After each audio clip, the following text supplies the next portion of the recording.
Adam Cole was the kind of man people barely noticed, unless he was mopping their mess. At 38, he had the rugged hands of a man who'd never had it easy, and the quiet eyes of someone who'd seen too much and spoken too little.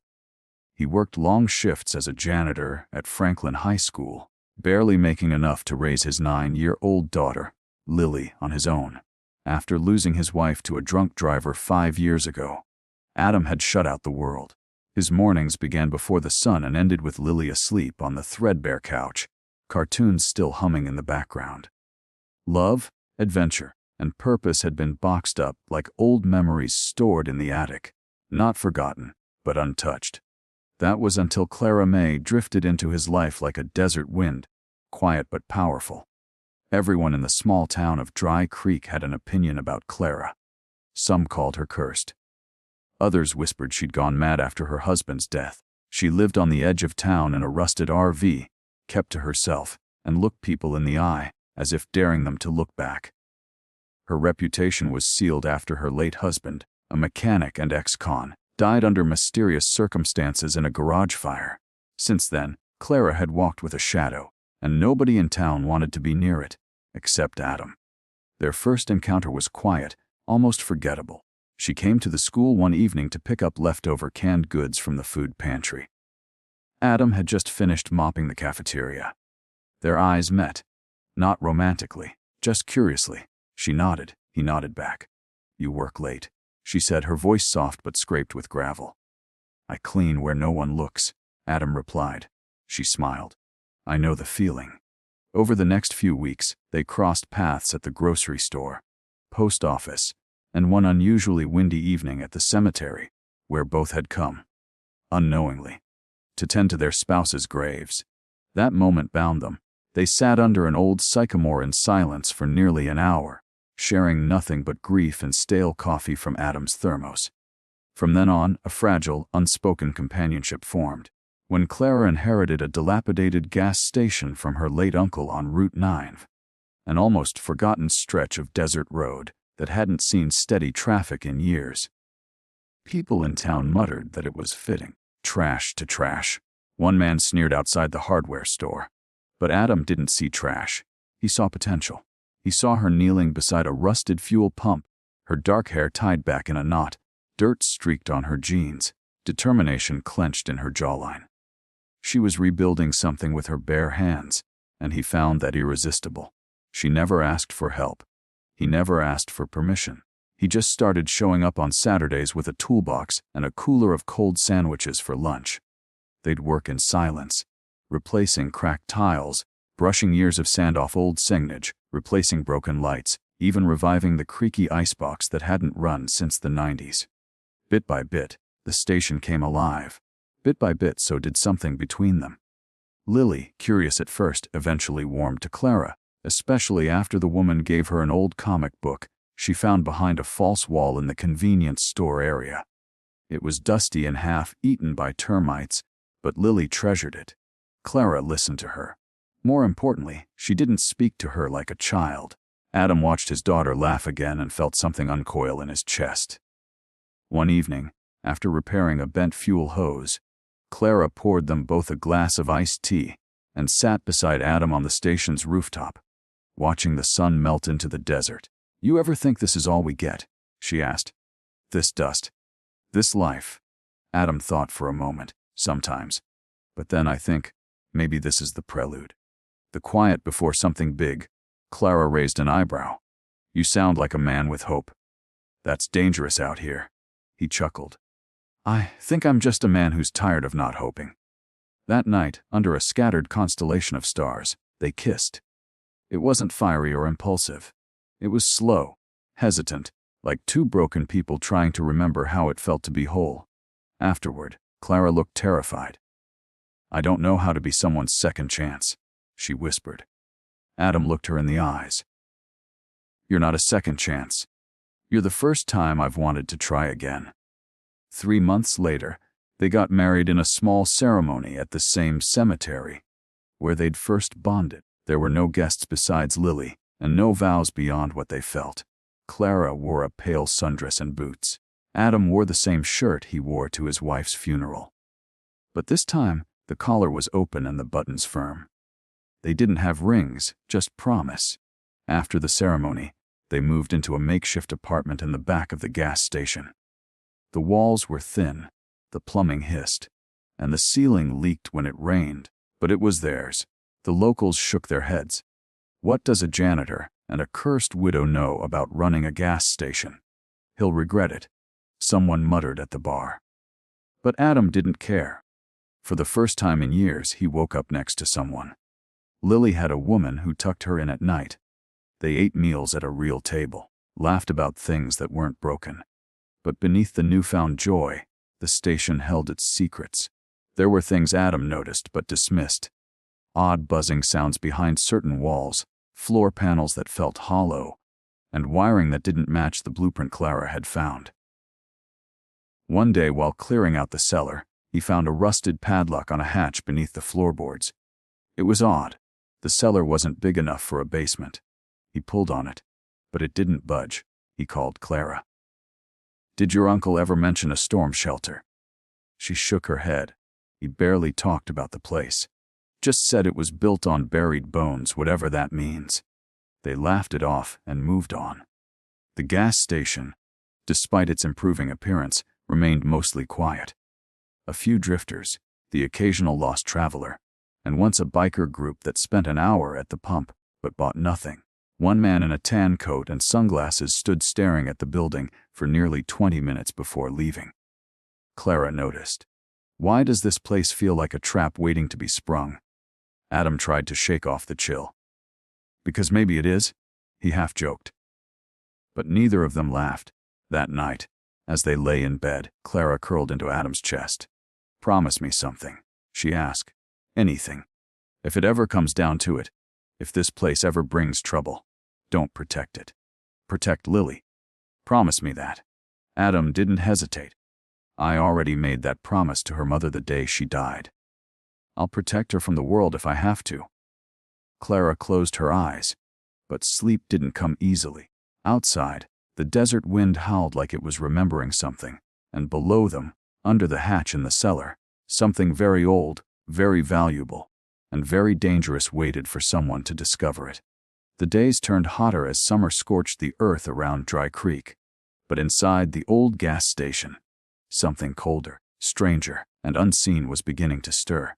Adam and Clara's little operation had grown modestly, not in profit, but in energy.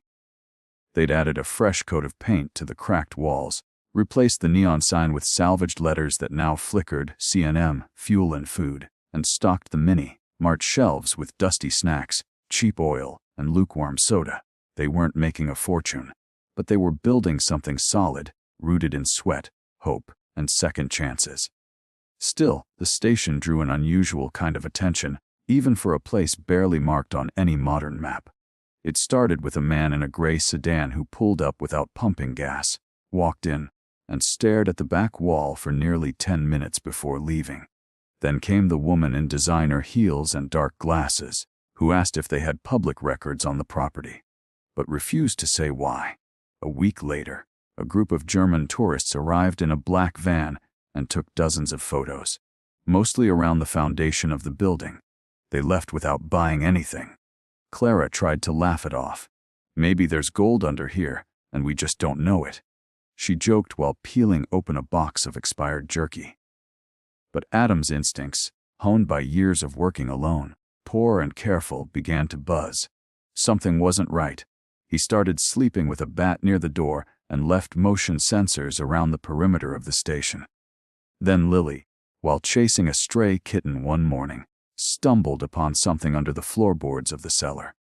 "Dad," she called, voice echoing through the thin hallway. "There's something weird down here." Adam and Clara rushed down to find Lily kneeling beside a square tile that had popped loose. Beneath it was a metal hatch about 3 feet wide, lined with dust, sealed with what looked like a keypad and biometric lock. Something completely out of place in a junky old gas station built decades ago. "What the hell?" Clara whispered, crouching. "That doesn't look like storm shelter hardware." "It's military grade," Adam muttered, brushing dust off the keypad. "I've seen something like this before." My brother used to work security for a defense contractor. This kind of locking system doesn't get used unless what's behind it is top clearance. Could it be from the Cold War? Clara asked. My uncle was always paranoid. Maybe. Or maybe this station wasn't built on sand and bad luck after all. Adam tried entering a few codes. Birth dates, old serial numbers from the gas station's original register, even combinations from old receipts Clara found in the office. But nothing worked. The screen just blinked red over and over. Then, without explanation, it turned green for a second and locked again. What was that? Clara asked. I didn't touch anything. Neither did I, Adam muttered, staring at the blinking green light as it vanished. That means someone's still connected to this system. It's not dead. They both stood there in stunned silence. Later that night, Adam made a call to a man he hadn't spoken to in years. His brother's best friend, Griggs, a former intelligence analyst who retired after a failed mission in Ukraine. Griggs owed him a favor, and he answered the call. You found a biometric lock under a gas station in Dry Creek. Griggs repeated, skeptical. Send me a picture. Adam sent over a few shots. There was a pause, then another. Then Griggs' voice changed. I'm coming. Don't touch anything. Don't open it. And whatever you do, don't talk to anyone else about this. Adam hung up and turned to Clara. He's coming. Who exactly is he? Clara asked. A guy who once decoded a Russian submarine's black box using a potato battery and a stolen satellite phone. If he's worried, I'm worried. In the days before Griggs arrived, things got even stranger. One morning, Clara found the storage room door wide open, even though she swore she locked it the night before. Inside, nothing was stolen, but someone had clearly gone through the paperwork. Gasoline inventory logs were shuffled. Security cameras showed a static burst during that same hour. Then came the man in a military-style jacket with no insignia. He claimed to be from the Department of Rural Property Development, a department that didn't exist, and offered to buy the gas station for 30,000 cash. Clara politely declined. The next day, someone slashed the tires on their delivery truck. They're not offering any more, Adam said grimly as he installed better locks. Now they're threatening. When Griggs arrived, he looked nothing like the slick spy Clara imagined. He wore a fishing hat, aviators, and cargo shorts, like a man trying way too hard to look casual. But once inside the cellar, his demeanor shifted. He examined the hatch with quiet reverence. Yup, this is one of them. One of what? Adam asked. Off-books cold storage. Hidden sites used to store experimental tech when a project gets shelved or buried. Most were wiped out after the Cold War. A few were left in private hands, usually with a caretaker or a failed safe. The government buried them so deep, even their own departments forgot they existed. But someone clearly remembered this one. And the biometric lock? Clara asked. Tied to someone's DNA or fingerprint, likely your uncle's. If he died without logging out or disabling the access chain, the vault could have auto-locked. That green flash you saw, it means there's still a signal. Someone's still monitoring it. Griggs rigged up a device to bypass the keypad. It took nearly 6 hours, sweat sparks, and Clara's old hairdryer. But finally the hatch opened, slowly, silently, like a tomb giving up its secret. Inside was a staircase leading to a concrete basement that should not have existed. The air was cold, stale, preserved. Rows of metal crates lined the walls, each marked with government insignia, black project codes, and warnings in bold red font. What is this stuff? Clara whispered. Griggs pried one crate open. Inside was what looked like a compact generator humming softly. This, he said, voice tight with awe, is next-gen portable energy, tech from the Phantom Sun project. I thought this stuff was scrapped. What's it worth? Adam asked. To the right buyer. Easily over 200 million. Maybe more if the designs are intact. Clara staggered backward. My uncle, he never even had a checking account. He slept on a cot and lived on peanuts. That was the cover, Griggs said. He wasn't broke. He was the last living firewall protecting this tech. And now that he's gone, people are trying to take it. either to erase it or exploit it. Adam closed the crate. We need to call someone. The real government. Make this safe. You don't understand, Griggs said. This isn't just about who owns it. This is about who remembers it. You go public. You'll have private militaries showing up at your door. You keep it quiet, they'll try to vanish you? So what do we do? Clara asked. Griggs stared at the crates. We'll move fast, document everything. Get this in the right hands before the wrong ones come knocking. And trust no one, not even the sheriff. Adam nodded. We have Lily. We don't get to play heroes. We get to survive. They spent the next 48 hours cataloging everything in the vault.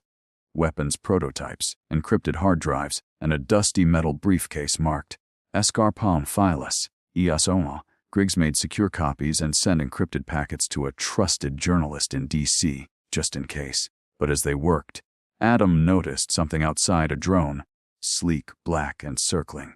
They know, he muttered. Whoever they are, they know we've opened it. That night, Clara couldn't sleep. She sat by the window, shotgun across her lap, eyes scanning the horizon. This is too big, she whispered to herself. We're not built for this.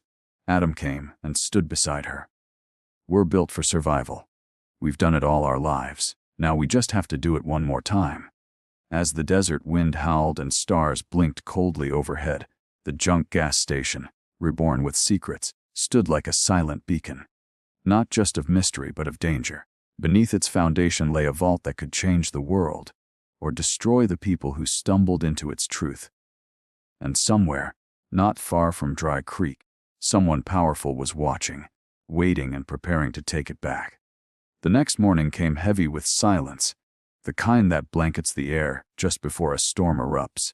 Dry Creek, despite its name, hadn't seen rain in weeks, yet clouds gathered above the old gas station like sentinels. Adam didn't need a weather forecast to know trouble was coming. The night before had shaken something loose. In the vault, in their lives, and in the thin web of secrets they'd unknowingly stepped into. Griggs was already awake when Adam came down to the cellar. The former analyst sat at the folding table, surrounded by blueprints and schematics he had pulled from one of the crates.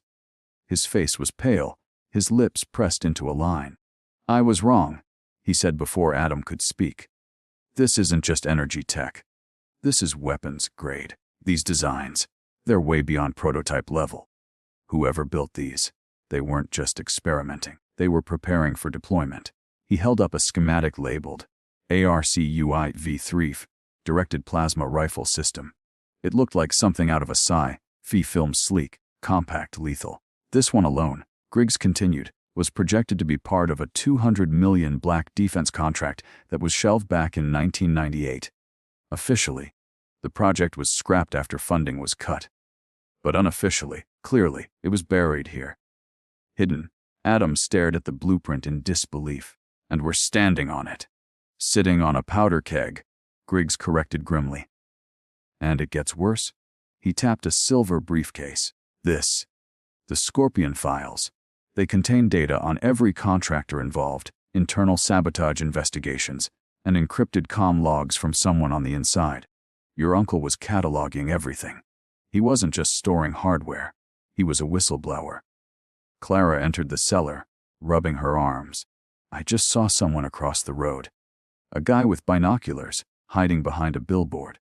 We're being watched again. Adam immediately grabbed his old revolver from the workbench and climbed upstairs. Griggs followed, retrieving a compact sidearm from his duffel bag. Outside, the wind kicked up dust, but no trace of the watcher remained. Only tire tracks in the sand, fresh and too wide for a normal car. Adam scanned the horizon. They're closing in. Back inside, Clara paced the length of the store. Why would my uncle have all this? Why hide it here? Why not take it to the press or government? Griggs shrugged. Maybe he tried. Maybe he got burned. In these kinds of ops, loose ends are liabilities. Your uncle became one. So he locked the truth underground and made sure it'd outlive him. Adam sat beside Clara, her hands trembling slightly. We need a plan, she whispered. If they come with guns. Adam took her hand. Then we do what we've always done. survive, and protect Lily. That's non-negotiable. Upstairs, Lily was playing quietly with her coloring books, unaware of the storm gathering beneath her feet. Griggs began uploading files to a secure server, documenting every piece of evidence and creating multiple backups. "We'll send this to someone I trust in DC, a real journalist. Not one of those news puppets. She's been tracking off book weapons development for years. If we die, this story doesn't." Just then, the security camera feed blinked. A black SUV pulled into the dirt road near the gas station. Then another. 4 men stepped out, all dressed in black tactical gear, no visible IDs and no hesitation. "They're not cops," Adam said, voice low. "Not FBI either," Griggs confirmed. "Too fast, too quiet. These are private contractors. Probably hired by whatever shell company's trying to reclaim this site." Clara took Lily by the hand and whispered, "Go into the back room, honey. No matter what you hear, stay put and don't come out." "Why?" Lily asked, eyes wide. "Are bad people coming?" Clara forced a smile. "Just stay brave. Like your comic book heroes, okay?" Lily nodded and slipped into the back as Clara bolted the door behind her. Outside, one of the men approached slowly, hand raised like he came in peace. Adam stepped outside, revolver hidden in his back waistband. "Can I help you?" The man smiled thinly. "We're with Homeland Security. We have reason to believe this station may be sitting on unstable military property. We're here to secure the site." Adam shook his head. "You got ID?" The man paused. "Classified operation. We're not required to present it." "Then I'm not required to believe you," Adam replied. The man's smile disappeared. "Don't make this difficult." Just then, Griggs appeared beside Adam, shotgun slung low. "Your men don't have the posture of federal agents. You're contractors, and you're off the grid. This whole thing's an illegal retrieval op, isn't it?" The leader's expression didn't change.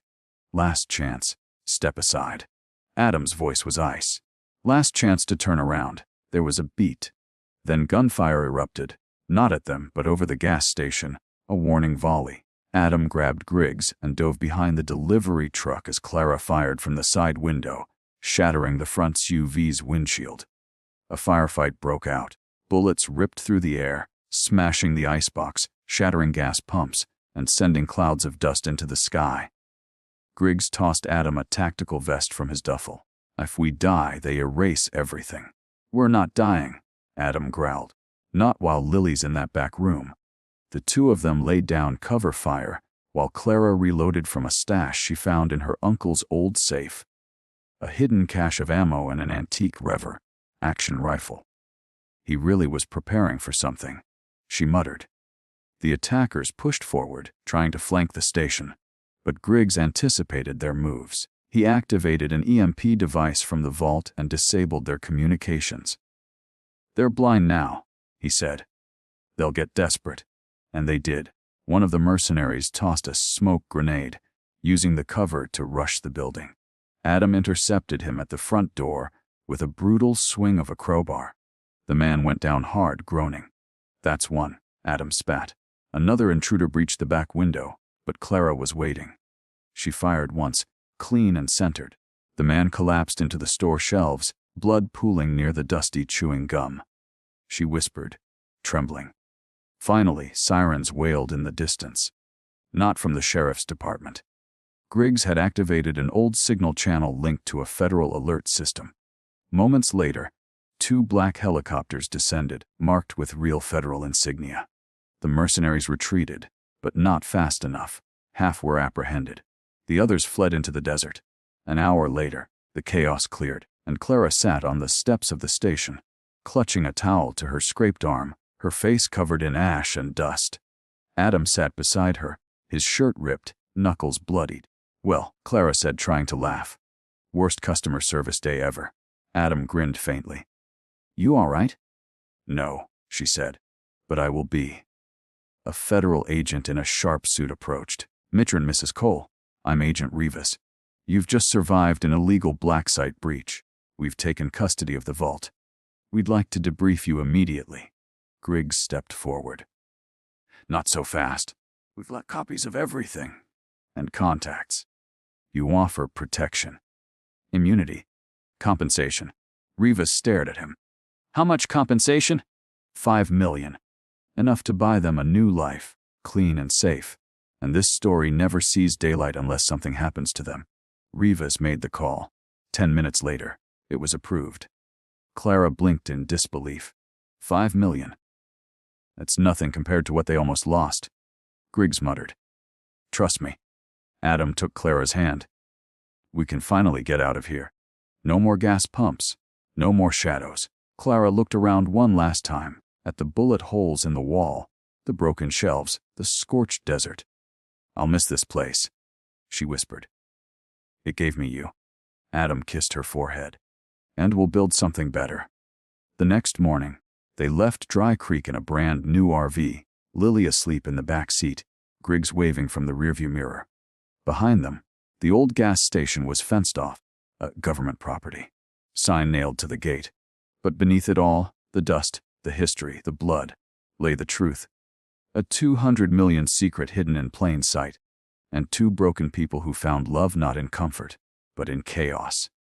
As they drove into the sunrise, Clara leaned on Adam's shoulder and whispered, Do you think we'll ever be normal again? Adam chuckled. Not a chance. But we'll be free. The sun had barely risen over the mountains when Adam, Clara, and Lily reached the small cabin tucked into the edge of a pine forest near the Montana border, a temporary safe house arranged by Griggs. The air was clean, cold, and heavy with pine, far removed from the sunburnt heat of Dry Creek. They had escaped, but the feeling of being hunted hadn't. It was something Clara noticed in the way Adam checked every lock twice, or how Griggs kept his laptop permanently encrypted and armed with emergency triggers. Even Lily, though cheerful and seemingly unaware, clung a little tighter when strangers passed by. They were out, but not off the grid. Not yet. The government had made good on its word. A 5 million settlement wired through encrypted transfers to untraceable accounts, new identification profiles under sealed witness protection terms, and the quiet promise of safety. But with technology like that found under the gas station, safety was relative. Some secrets don't stay buried forever. They're just traded from one vault to another. Griggs, ever vigilant, stayed with them for 2 weeks before announcing he'd be moving to Alaska. Too many cameras in the lower 48, he said. I prefer cold silence. Before he left, he handed Adam a burner phone and a sealed envelope. If anything ever feels wrong, and I mean even a gut feeling, you call the number in here. No questions. Just go. Adam nodded, appreciating the gesture more than he could say. With Griggs gone, Clara tried to establish a sense of normalcy. She found an old antique shop in the nearby town and began restoring furniture. Adam took contract work as a mechanic. Lily enrolled in a small school where no one knew her story, where her biggest worry was the spelling bee. It was almost peaceful. But then, the whispers began again. First, a man at the hardware store who looked too closely at Adam's ID. Then a neighbor who casually mentioned Clara's name before they had introduced themselves. Adam didn't want to jump to conclusions, but the past had taught him that paranoia was just wisdom waiting to prove itself right. One evening, while fixing a fence post behind the cabin, he spotted a red laser dot trace across the bark of a pine tree. No gunfire, no sound. Just a silent reminder we're watching. He rushed inside, locked every door, and told Clara to pack a bag. Again, she asked, tired. We have to disappear again. This place isn't safe, he said. We were wrong to think we could ever settle. They're still out there, and now they know who we are. They activated a contingency plan Griggs had given them. Within an hour, they'd erased all digital traces, burned documents, and were back on the road in the RV, heading north into Canada. But halfway through Alberta, things took a turn. A roadblock, 2 SUVs parked across the highway, lights off. Adam stopped 50 yards away.